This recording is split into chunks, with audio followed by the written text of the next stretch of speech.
Tātou tāpua'i I le atua.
Amoia le tangata ua whaamangaloina lo na soli tūla fono. Ma ua fitia la nanga sala. Amoia le tangata le tausalaina le li. Ele ai foise o le olenga I lona loto. No whaelo atu le ia te oe o la uang sala. No le ufitia la ua mio le tonu. Sa au whapea.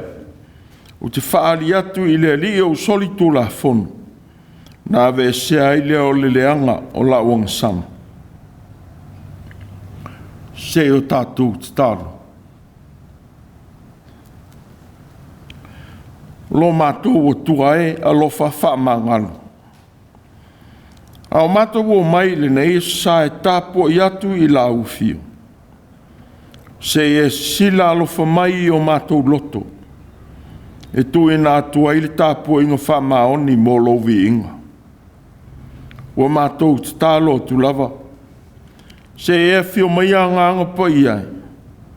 Mga lue ina o mātou loto. Ina ia mātou tu ina atu le tāpua inga whamaoni.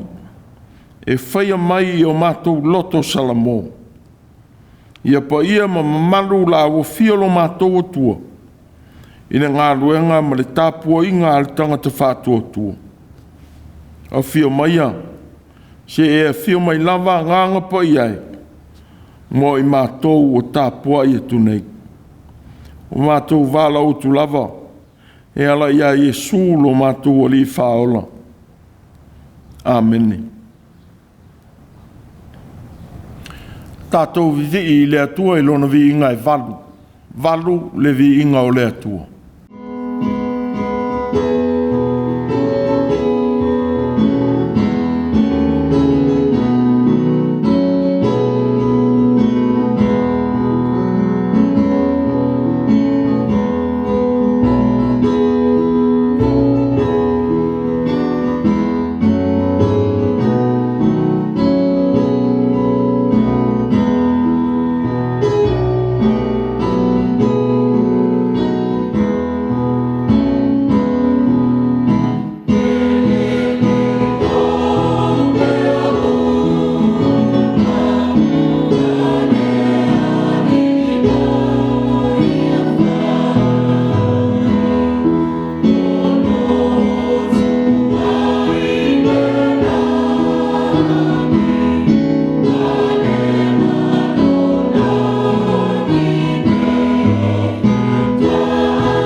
Faitau wina o a whionga pa ia lo tātou atua. O le tusi whiwhiria le nei tai au, e tusa ma le tusi Faitau waso le kānesia pāpotonga ke Siano Amerika Samoa. Mō mai le whiangai ngā tuai, Samuelu mua, o lona mata upo e spurtolu, a mata Faitau mai le lima e whaangata mai le spuru mai le lima. Tusi e Samuelu mua, o lona mata upo e spurtolu, o te Faitau wina mai le puai upo e lima, whaangata mai le spuru mai le lima. Whaponga mai a inisi o a whionga pa ia ro tātou atua. Ua whapoto Filistia e tau mai Israelu. E toru te puru afe o Kariota.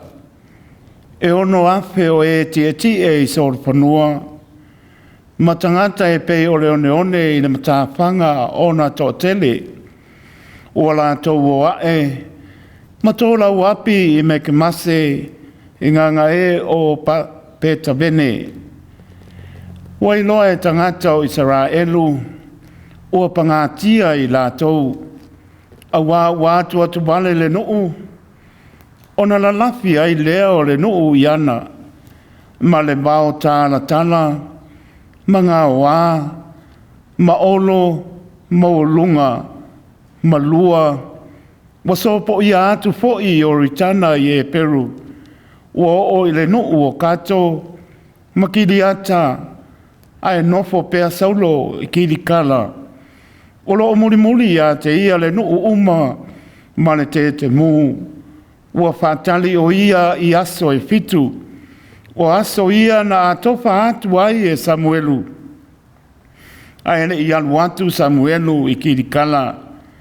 Ua ta ape fo i le nuu sa ia te ia. O na whaiane leo Saulo.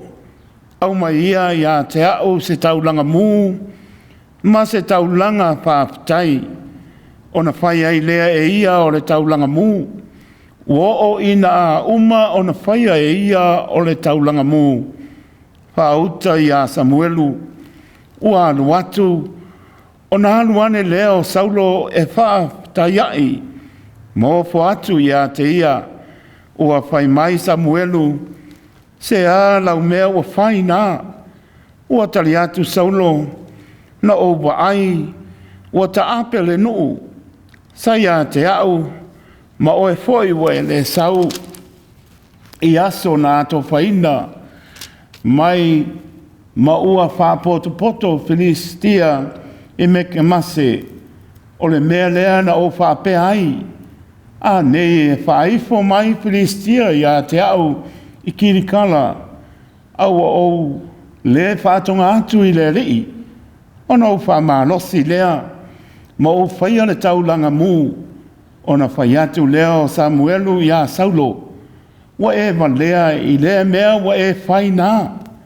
Wa e le tausia le polo inga le li i lo atua, na ia polo ai atuai i a te oe. A wana whai a whātu mawina nei e le li i o lo ma lo i a Israelu e whāwawau. Hao le nei e le tu maulo ma lo. O sa ilia ele li se tangata mona e tatau malona pinangalo. O poloa ile li i a te ia e whai ma li o lona nuu. O wawa e le tausia le mea na poloa i mai ai le li i a te oe. O atu lai Samuelu. O anua e nai kirikala i ki pea o peni a mina. O na Faitau lea e Saulo o le nuu. O e na iai i a te ia. Pe ATUA se ono ngā lau o tangata. Whamania mai le ATUA, e le tātou whaitawina ma whaafonga i a whionga pa i alo tātou atua, whai masulu i o tātou mai, o le malama i o tātou wana, tu maulama i le ATUA, lona vi inga nei māsa uma e o i le whāwawau lava. Amene. O a tātou tāra sanga, ta tāno le whaafitai, Tatalo whātua e senga manisi o tātou manaonga. Tātou ifo ma tatalo I le atua. Le atua siri e se o e lava o le atua mai le babau e o I le wha babau. O e lava o le atua e ifo ma iai tulivae o tupu uma o le lalolangi nei mo mātou tangata wha atua. Ua mātou soifua maola mo le loto wha atua e le wha anuaina oelo mātou atua. Mātou te ifo ama TAPUA'IGA ma le mauti noa o e lava o le atua e soifua pea. Whāptai tele I lo walofa ma lo wanga le lei. Ua tuana I atu le pōngi sā. Sā tō whawhāwa mātou mālo lo ai I le pōngi sā lo no. Sā tau mate a pe tua mani a. Le matau tia o le mamalu o le pōngi sā. Sā mātou mālo lo ai. Pangāle alofa o e lo mātou atua. E wha maoni lava lo alofa o ana nafi o le aso e o lava le ngātaanga. O le wa wha lia lo mātango fie. Ma lo alofa I le neitai au fōu. Wa ana wha I mai lo nuu. E o lava na I alum whanau ai meiste o mātou Matua wha le nganga. Si linga se tala vale whaapufonga ma mātou whaalongo iai. Wana o le leo lava e alanga ina o vi inga. Awa ua whao popo aso lo lato soifua malo mātou wola. E iai le neitai au fōu. Ua mātou maua mai lo file mumu malo wanga le lei. Kare tonu fo'i lo atu nuu le lalo langi wa ala whai mai. I le manumia mai ate oe lo mātou atua. E wilava o nise ala whai mai wha anonoanga o ngase o mai o le tino. Ao le loto tali tonu e le fesiringi ai lo wha maoni ma le pai atu o loa lofa ma loanga le lei ia I lātou. Mātou whaafitai le atua ua tuana I atu le vai aso maona la masinga o fe au e māsani ai, o tiute māsani ai lo nuu I le urufafo ma le urufale o uta ma le tai o ngā luenga e whenga ai, ai maise o le TAPUA'IGA na I o mātou Matua whale nganga I maota malawa tu āsina sina o lo mātou ekalesia e o lava na I alom whanau le tua wa e malo whaiva o se o mātou ekalesia I le anga le leo lau fio. Sa e tausi mai le urufafo ma le urufale o ala e wia.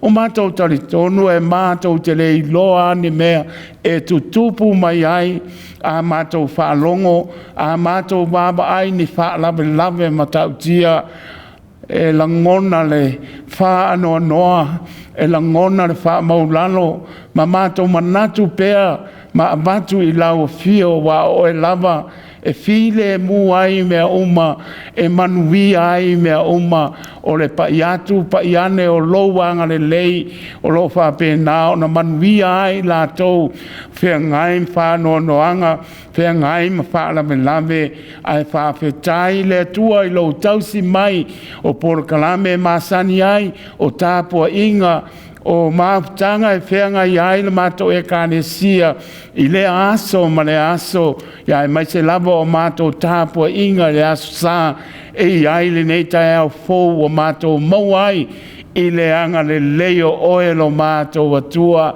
e iai nisi o lo mātou ainga lotu o lo whengai ngase o le tino le atua o mātou talitonu o lo maua pēle tala o lo iai lo wanga le lei Malau whamana o longa o lo pai atu e o lava I alum whanau sia mātou ekalesia whawhetai I lo walofa whasoa I le tino le ola whalenganga ma lia o mātou loto whawhetai e iai teime tau teva ai le soifua ma le ola o me whetu leni mai le ola nei ai whawhetai le atua I lo le tu la fo ina lo lato soifua ma lo mātou wola e la ngona lo pa i mai e la ngona lo fa ma whanawhana mai, e la ngona lo fa ma losi mai, ai maise o lau fa ma lo longa i o mātou tino, fa whetai le tua i au fa mnianga, e le fa matala tala ina i senga ngana le tangata soifua,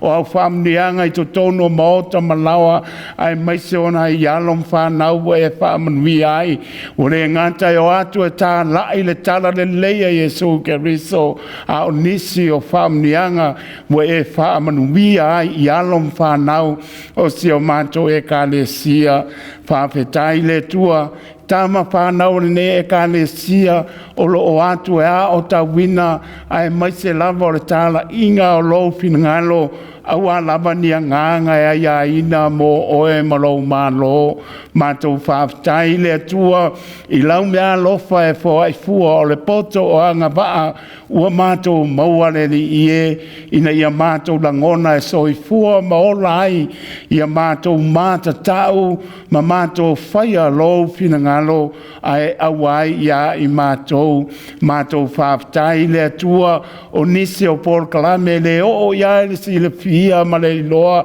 o lo whanga solo pea i to tonu o le mātou e kālesia ai whawhetai le tua i lo manatu mai ma e whātau nuina le manuia o alama sa ili linga o lo tau mawhai iai si o mātou e kālesia o le wha moe lava le tua o manuia uma mai a te oelo mātou atua whaafitai le tua o mātou maua le whai unga o le neiva iaso fe au mga ruenga o tiute whenga iai ai maise o mātou tū a ao matu vai i lo sa pāti e tū whaatasi ai o lātou finangalo mo mātou loto se o mātou vivi i ma wha manu ma whaafitai o wā uono mea ua tatau ona mātou whaafo i o lovi inga ona o me sili e te saunia i lo lātou soifua mo lo mātou wola whaaftai le tua ua māua foi wa e mā lo filfilinga sa whenga iai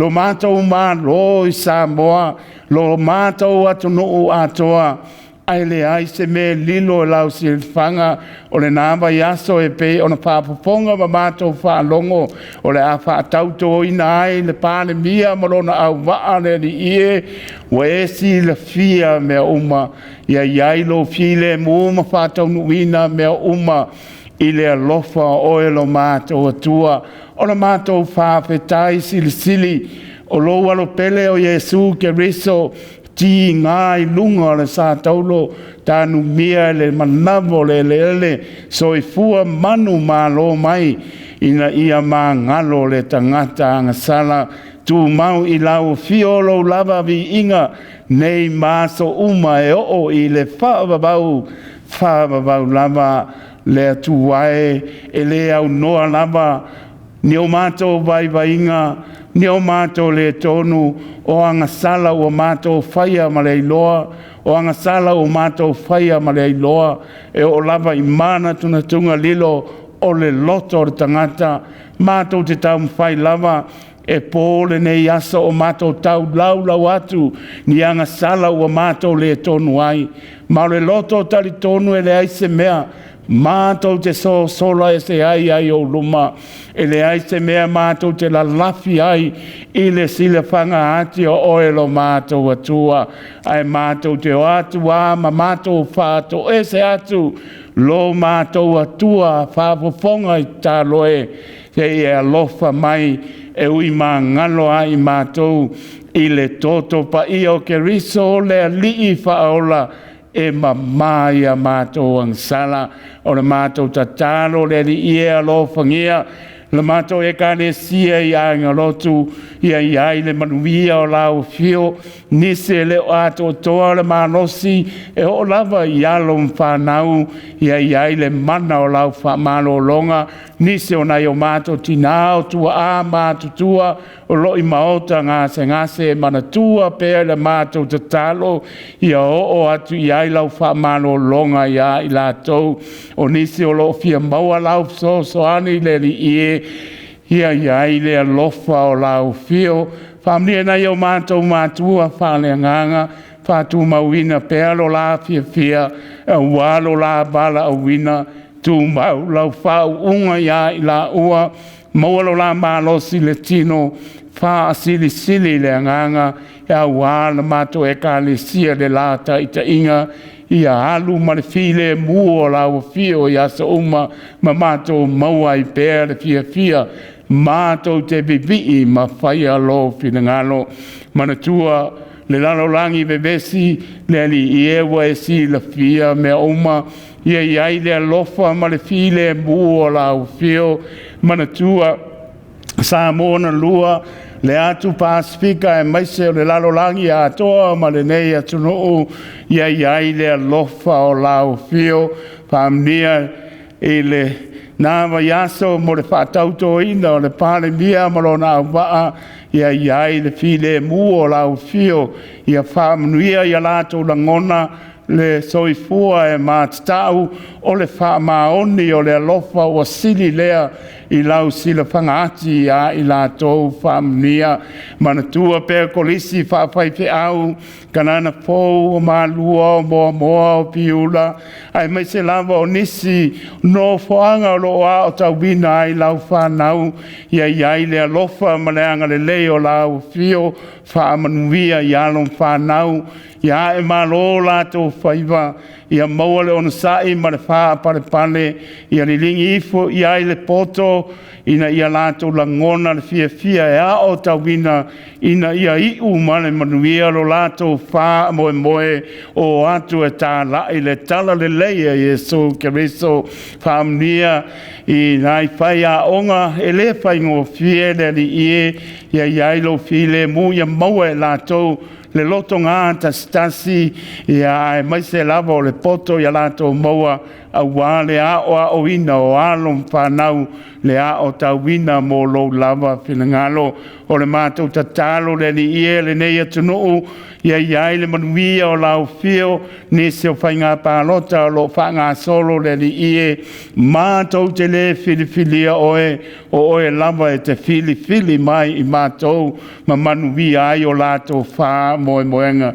whamnia le pāle mia marona wale nei atunuu ma whamnianga lau fio ala mai ai a o mātou no pia iai ma mātou no nofo ai whaamanuia ia i lātou mātou taritonu neli so i fua ma mātou wola mātou te le ma whaia lava se mea au noa ma lou whaatasi mai e manuia ia mātou Paul Kalame ai maise o tofi wa e to tofi ai i mātou whaamnia i alom whanau ne e kāne sia i atuno e mamao ma lata mai ai maise o ngā wenga ai maise o le tala inga o lou finangano ia iai le manuia o lau fio whātu ma wina ai i lātou i le ola e mātatau ma whaia lo finangalo ai awai i a i lātou a mātou whaalongo i lo finangalo le ali a o mai tatala le mātou whaalongo ma mātou talia i le upo le ola taitaina i pea lo mātou wola whaleanganga ia iai lau whaunga i lau au na o le ATUA i alu ma le mana le upo le ola ia maua ni nganga e ia ina mo oe malo malo o le mātou tatalo lea whātasi ai ma le tatalo le oa le tangata lava ia e whaia i ai lo lava whingalo ai au ai o mātou loto i lo lava suafa Jesu Keriso le li whaola o mātou wole ma wala awa tu ai nei amene. O la tātou toi bibi atu le bi ingo le atua se laus fultasi le bi ingo le atua tātou te toi bibi i atuai.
o le launga i suafa mamalu o le atua le tamale alo ma le anganga po ia.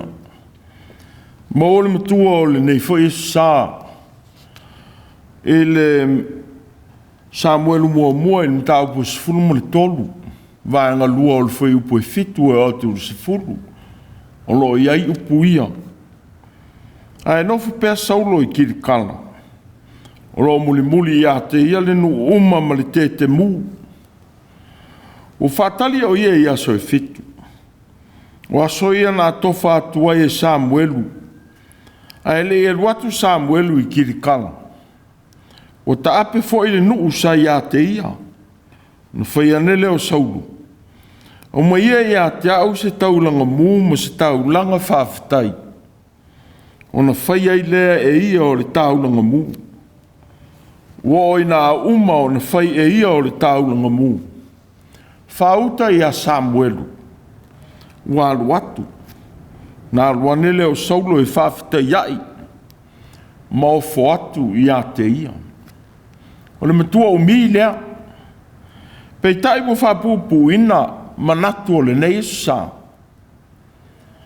Ua fouvale Saulo. Ua fouvale Saulo. O le ona sai ma leo stai. O anawa tu pito ia o le Faitau wina o whatonunga. O lo tātou a vea ma teitai. Po e pūlea ni Gāluega. O ia foi anawa tā ua. E le mwhai ai o na sosopo ni a tātou whai unga whaia. Ine mea ngata ai lo tātou malosi whāteitai. Ia le whaalangolango foi whātau nuina o tātou wala uina. I o tātou o tamai mā ngā waa papau. Pe whaalangolango I manatu o tangata I me whaia. Ai tā ua le tau sia o tiute, o wha tūlanga mai I ta iala ma tūla whono. O lo tātou whiriwhiria e whai matai tai. I le mālo, company, e kale sia po o tātou a inga manu. Ia le whiti vale ma popole vale. I tu aso langi ia. Ma whasoua ina ai le tātou wholaunga whātai tai. Ia ono sai ma ustai pēr I ta iala le lei o tātou wala uina. Wa e sili atu le tupo ti ngā. Ona o le ustai tu la fono lo whiriwhiria. Na ilo le soli ma le loa o wha sā ma tu la fono. I mea le tau o na e whaia. No wa e manatu e whaia le mea e manao iai. Ona o le whewhe ma le popole vale. Pe manatu foi. O lo wa vea ma se o tu inatu iai le whātua tuanga. I le tūlanga whātai tai se a inga. Se nuu, se malo po se kalesia. E te anga waa ai e whaatino so se tiute ma so se whaiva. E le o iai lo malosi. Mua o le o se ai le whaatatau a le tupo o Saulo. Ma fōu vale ai le whaatino ina o no tiute. Ma wala wina. E mai se lava. Le tanga atu e whaia le whaiva whao si tāulanga. O le tofinga ua wala wina whapito iai e ua whiriwhiria e le atua. O le tofinga e pa ia ma mamalu mo le atua. E le soona ta alo. Pe ale iai se manatu o so se whiriwhiria e whai matai tai. O Saulo. O le urua I tupu o Israel. Na tō fia e Samuelu. Na ua whaali atu iai le atua. Na ua I tau atu I le atua le mana o le nu. E fia whaia so la tau tupu. Pe o nu tua oi wa vangaia Israel. E ui le nau ta inga o le profeta. Ia tu mau o na vele atua ma tupu mo lona nu. A ua whai atu le nu ia Samuelu. E lea I lava. A whai lava so mātou tupu. Ia pei o nu uma I mātou. Ia whamasino mai lo mātou tupu ia te I mātou. Ia alu atu foi o ia I o mātou ruma. Ma ia tau I o mātou taua. Nela leo le whātonuina I le atua Samuelu. E whai le mea ua mana na o iei tangata. A wā sā manatu le nu. O le whai o so lātou tupu. O le avea lea maala saonga le mu.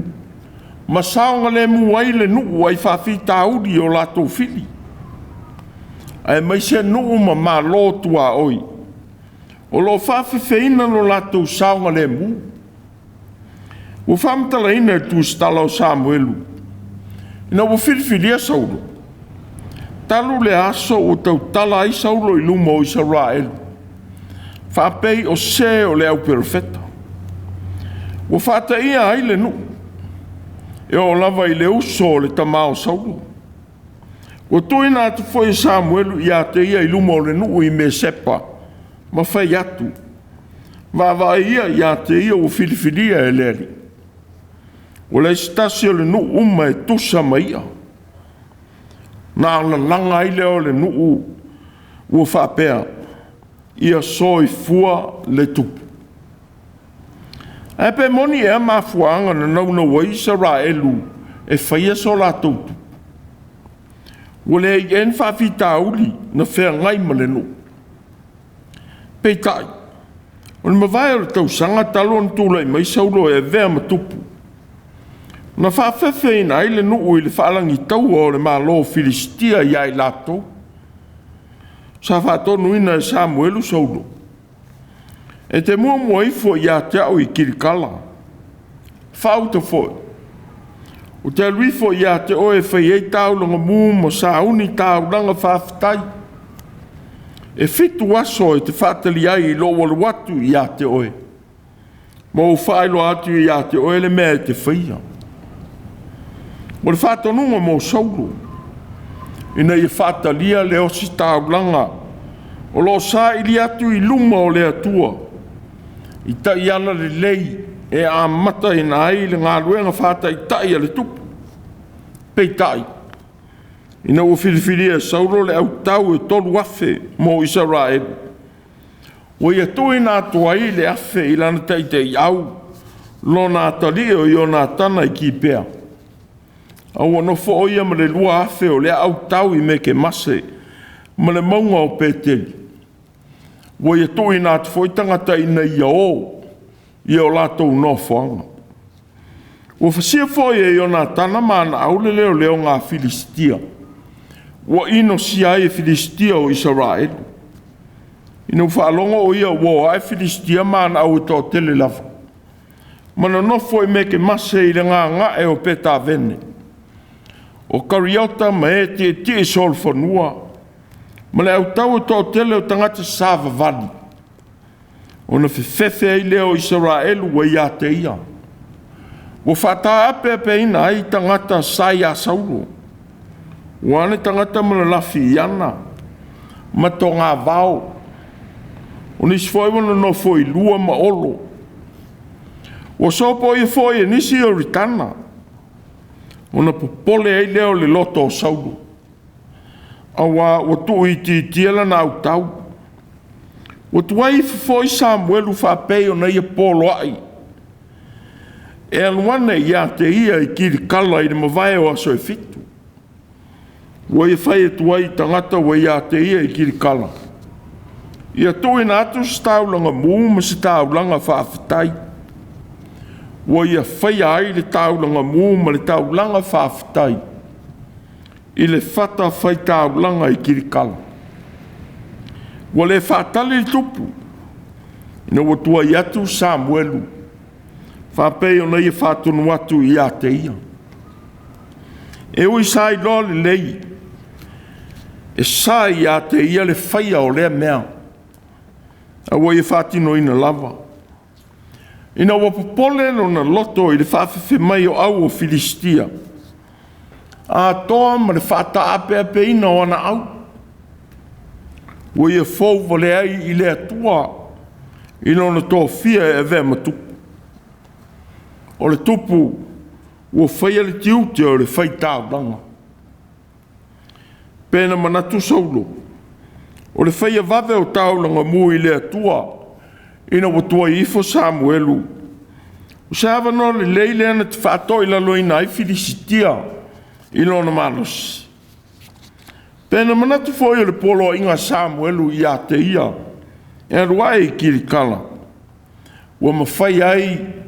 Ona awa no o ia e whaia le tiu te whao stau langa.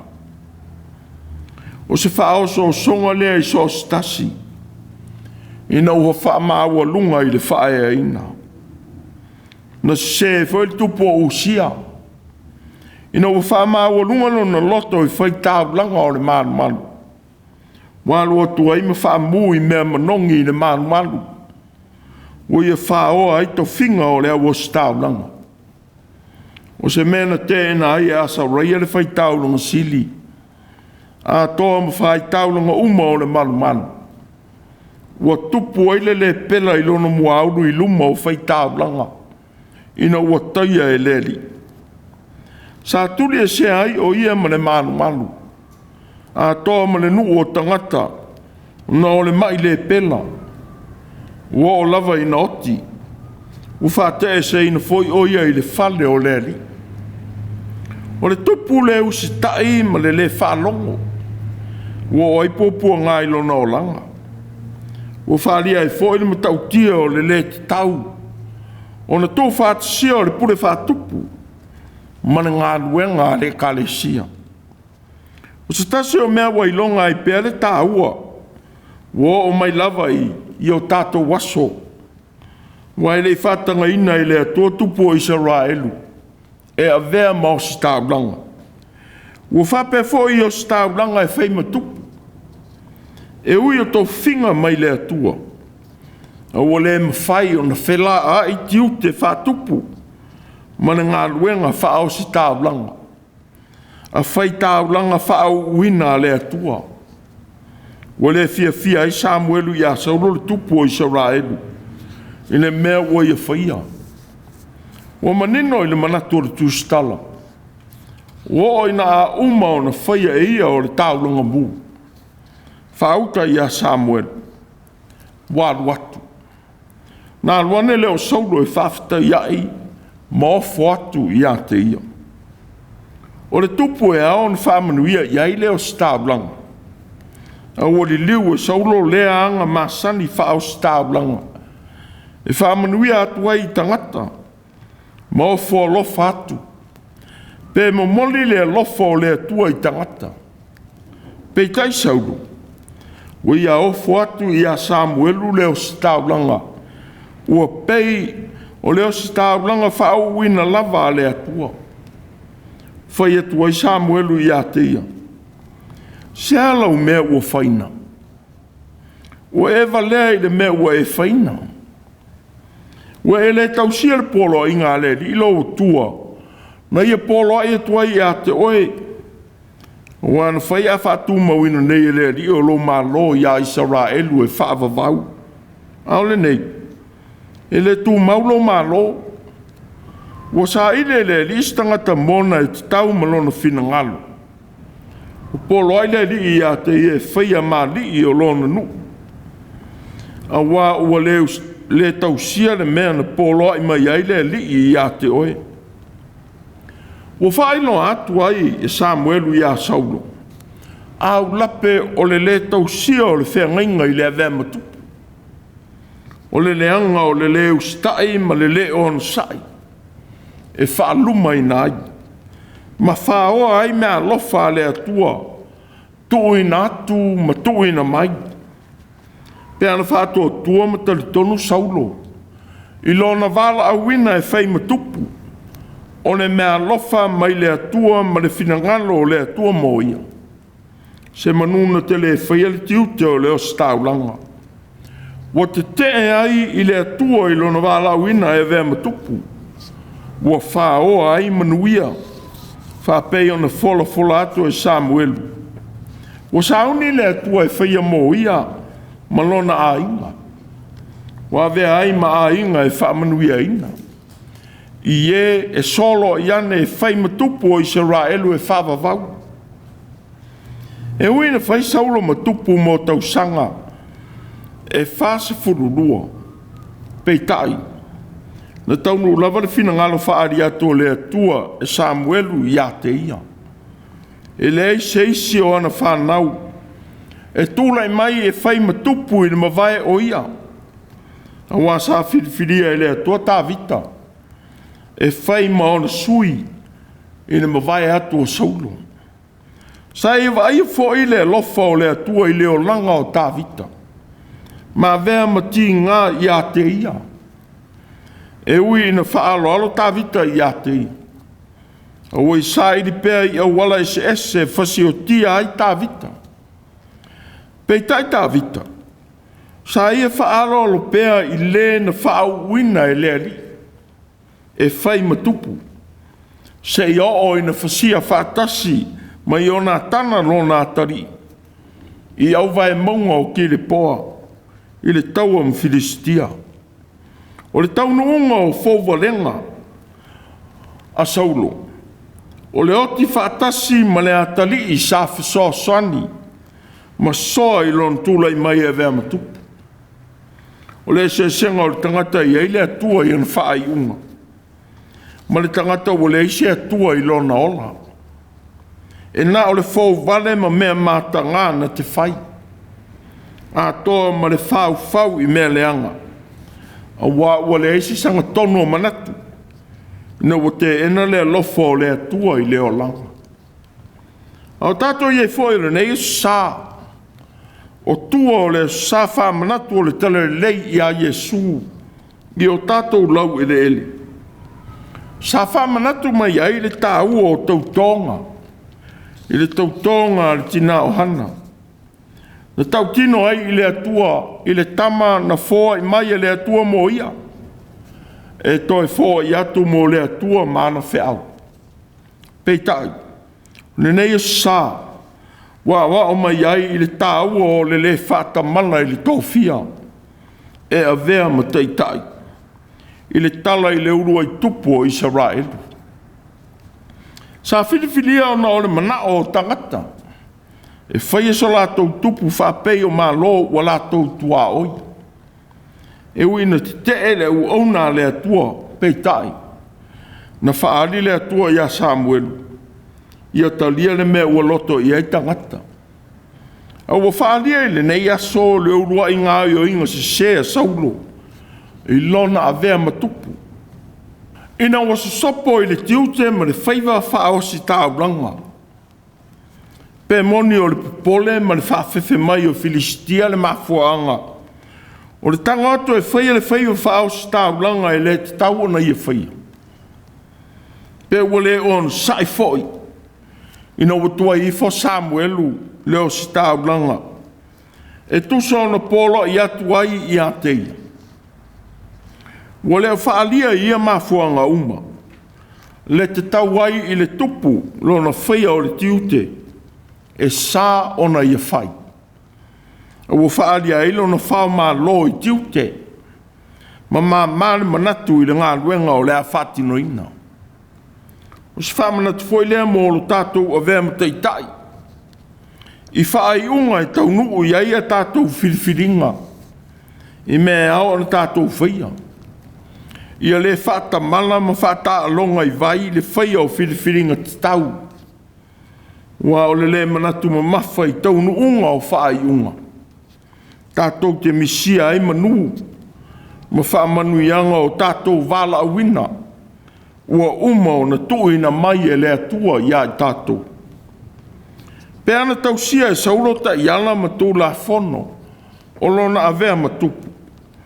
Se manua saunia e le atua nisi ala lau le lei. I lona avea matupu o Israel. A o lona whata mala. Ua valo ia e Samuelu.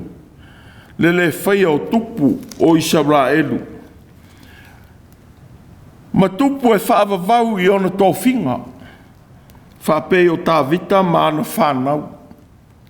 O le upo le perfeta. O wana whai a whātū mawina nei e lea lii. O lo mā lo ia Israelu e whaavavau. Ao le nei. E le tū maulo mā lo. O sa ilia e lea lii stangata mona e tusa malona whinangano. Au sao ni foi tātou mā lo e whātau tō ina tō whinga. O le tātou whinga mā lo. Whamanatu mai ai le nei vai e sā. Le tāua o le tau sia o ta iala o lo o tō whiriwhiria. E le lei tau leanga ina mai ino sia. O na o le whamaoni maustai i tū la whono o lo o tō wala wina. Nei lo le whai o le tiute o na o le whawhewheina ma le o no sai. E whai aira ngā ruenga o le o iai te tono o tiute ma mtātā. Ane mata ngā ruenga o tū ina atu e te ngā lue ai. O le tū lalo whale au auna. Ia o tō nei o tō misia manuia o tō whinga. Wha au auna. Ua wala wina ai o tō. Whapei o na misia Saulo malona ainga wha manuianga. O lona avea ai matupu o Israel. Ina ua fouvale i le atua i lona whaia o le tiute o le ostaulanga. U whamanatu mai foi mo i tātou umaleu whainga aluenga. Le tāua o le alo i upu whainga o fie. E tau atua i le whina ngalo le atua mo tangata. O whaia amionga se se. Whapei o na whaia e Samuelu i asau. Sa ilo e Samuelu le mea ua whaia e Saulo. Ma ia whai atu. Ua e valea i le mea ua e whaina. Ua e le tausia le polo inga le atua. A le li ilo o tua. Na polo i atuai i a te oe. E le minga le upu tau atu. A e na tau atu saoa e Samuelu i a Saulo lona i unga. I lona fōu vale i le atua. E au tō whinga ua whaongaina iai o ia. Ua ngalo ia Saulo. O leo stai le whatonunga. E whatalitali leo staulanga. O se vaenga leo lona wālauina. Ina ia na maua whamanuianga le atua. I lona tūla i mai. E a vea matupu o Israel. E a vea i foi le whatalitali atu i le profeta. O se vaenga tā ua o lona filifilia. O se whangu le leile mo tātou foi whaiva wha o si tāulanga. Po le tō fia e whaima tai. Ia i loa o na whatalitali atu i le atua ma le on sai. I le whatino ina o tātou whaiva mtiu te whatai tai. Ua o le li lava. Ni tā watu i ona so o mai o filifilia mo lana ngā luenga. Whaauta. O te au atu i ate o tau e peo mā moe i le vāo luko. O le nei. I o tau wata ma mai e peo ngata. A ia fifile mu e peo lupe. O le whautuanga le li. O polo ina aila na au filifilia i whainga tā o latou wala uina. I lo tātou whatino ina o tiute o le ngā luenga. E le whawhia fia i tangata i upu mālie. Ma winga e whawhoringa wa au o tuai i se mea leanga o lo o whaia ma le iloa. Ai au na whaari atu i tangata. Le leanga o le whaia o le amio leanga. Wa le mamalu ai le atua i le whatino ina o lātou tiute. Wa a whai o e iloa le mea leanga o whaia i se tasi. A e ngungu ai. E siri lo tātou wa amio leanga na ilo le o lo o whaia le amio leanga. Ia le fefe e tau atu le se whapei o na whaia Samuelu i a Saulo. I lona tūla i mai e vea matupu. A wā o le fefe e tau atu le anga sala ua whaia si tangata. Wa e fouvale ai i le atua i au tō whinga. Whātasi ma le ua whai le fouvalenga. Sa manatanga tō Israelu. O le whaia o so lātou tupu. O se mea le leilea e lawe ina mai ai la tau. Ai pupua ngā e tele, mai mā lo tua oi. Wangalo i tangata le atua manana pui ngā lofa ma malu le lei. E sili atu na i le whalangolango i mā losi o tangata. Wa o leo o tutupu ai bea mafutianga o ia Israelu i e so uma. O se whangu le lei fo i lea mo i tātou uma. Ia le whaanga lango i le malosi o tangata i o tātou pui saonga le mū. A ia whalango wha mauni atu i le atua ua whaavai ai Samoa. O lona mana ma lona alofa. E malutia ai i tātou ai whainga tā ese tātou te whitai ai. Le se malo e tū ma malu le lei sona puinga. Pea whalango i lona nawa malosi whawhita. Po o le malo losio ni mea tau. A wā mea uma ua whalango i ai. Ua whaia mai i mea o le whāwhanga po ia ua pule ai le atua. Ia le fouvale i le atua.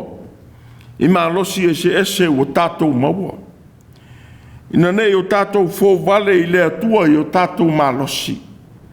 No whātou i laloina lea whāpei o Papelonia. Malona mai a toa malona tupu fo vale i le atua. Sa o ina i le li i le tupu. Ina ua ai le mutia pei o le povi. O le whama wina i le tusi tala se vaenga o le tala. Ua whaari ai le salamo Saulo. I le mea leanga ua ia whaia. Ai o stasi le hanga wha le atua. E talia ina ai tātou e le atua o tātou whātua tua iai. O le salamo. O le whaelo atu lea i le atua. O lo tātou whānoa noa i anga sala o tātou whaia ma le iloa po o le iloa. A toa ma se o a mionga po o nianga ua tātou whaia. A wā o le salamo. Na lawe ina ai tā vita ai ana anga sala. Ina ua whai i aina tano le profeta i lana anga sana. Woti ai uria le saeti le tolua o Pātisepa. Whai tua I tā vita I ai nā tano I lona se. Ua uanga sala lava I leri. Whai atu nā tano I a tā vita. Ua ave se ina la uanga sala e leri. E te le oti ai. Nā ole nei. Ua whātupu maile ino e ita I leri I nei mea. O le mea le oti ai lava le tama e whanau mai I a te oe. Nea la leo le whamanuia le atua I a tā vita malona a inga. Ona o le taitai e I losa la mō mai le leanga o ana a mio. E whape whea oe le taitai whiriwhiria o Samoa. Le taitai o le lotu, le mālo, le nu, le a inga. Whamata me whaiona e tautino I se na e whaia ma le iloa. E tā ua I le atua le tangata Salamo, mai iala leanga na ui ai. Ia le ufiufi le ami o leanga. A wai whaula I e malala ola I o tātou ulu. Ma vea ma malaia I o tātou to finga ma vala uina. O le tātou o lifo I o Iesu. Sāwa mai le tā ua o le Salamo, ma le iloa o tātou whale tonu. Ina ua ia awa o atu I tangata Galileia. Ina lātou whai atu I le ali. Wa whawhewhi loi e pi lato lo lātou toto ma le toto a lātou o tauranga. Wa tali atua Iesu I a te I lātou. Whate o tō ea. Wa sili o na anga sala I a Galileia I tangata Galileia uma. Ina o tinga aina I lātou I me whapena. O te whai atu I a te o tō. E le ai. Ai a Faitau te le Salamo. E whapena lava. Ona o tō whano uma. O le Salamo. O le ala lea I le manu malo. Ma le whasanga whamau ni atu I le atua. O le lei loa o na Salamo. O le lei loa foi lea o ala manuia o le atua. Whapei o na lilo I ala o Saulo le tupu. O le uwhenga I e pētaita I ngā Saulo le tupu. Ma mafutianga I lona whai ma teitai o Israel. Peitai.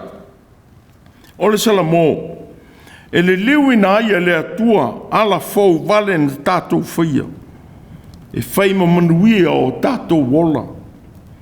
Sa lawe ina e le li le pāngo tāna tau whaatasi maia. O le na whasa o ina le manatu o le tasi pāngo tā. Ua whasala whaatasi ma Iesu. Ua I whai atu I le na upuleanga I le li. Ua tonu lava le tāsala. Ua ua tau ia mai I tā ua.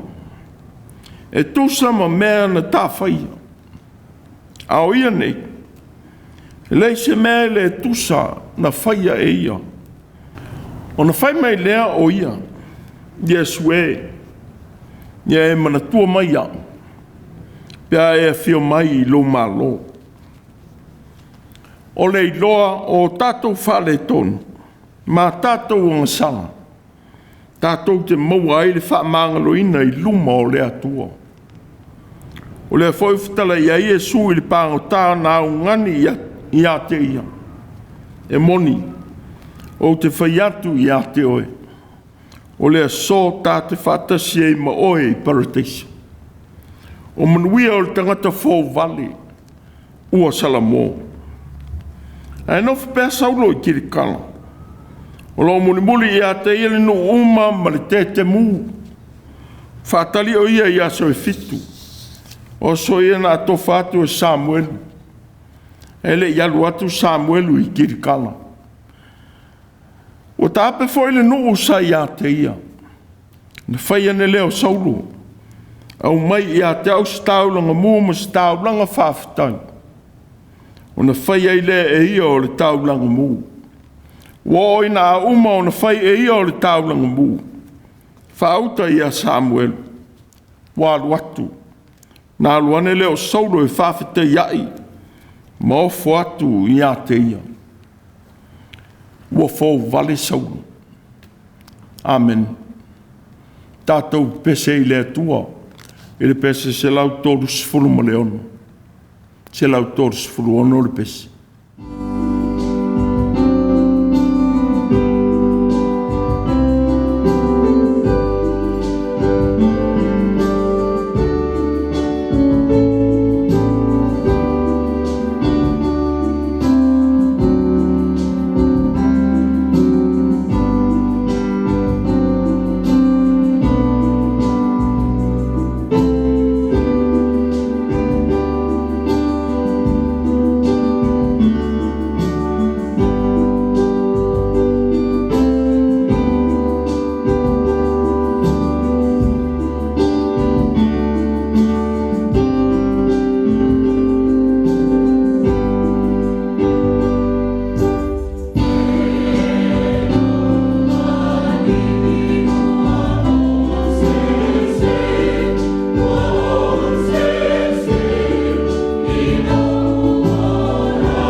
o le talo whamanuia.